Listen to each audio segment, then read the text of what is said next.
na washauri Chama cha Mapinduzi na serikali, tunakoelekea sio pazuri, na kwa sababu ni Mungu wa haki, wananchi wakishughulika kwa njia zao za kulalamika, za kulia, za kuomboleza, na hakuna mtu anayechukua hatua, hatimaye Mungu anachukua hatua.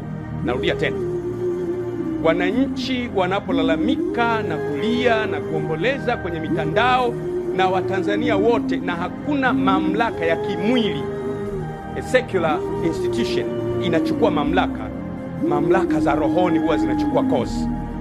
Yuko Mungu anayejali watu, yuko Mungu anayeishi, yuko Mungu aliye juu ya Chama cha Mapinduzi, yuko Mungu aliye juu ya wanadamu wote wanaoishi, na ndiyo Mungu aliyeyaumba mataifa. Nataka niseme jambo moja nikiwa namalizia. Mataifa hayajajiumba yenyewe. Pamoja na mkataba wa Berlin Conference ulioyagawa mataifa katika mipaka yake, lakini kimungu mataifa yamepewa mipaka na Mungu. Kila taifa lina maana yake mbele za Mungu. Narudia tena, hata Tanzania nayo kwa namna ya kiroho imechaguliwa na Mungu kwa ajili ya jambo la kimungu lijalo. Nataka mtu anisikilize vizuri. Yeyote anayecheza na Tanzania kuanzia uchaguzi huu, Mungu hatakaa kimya.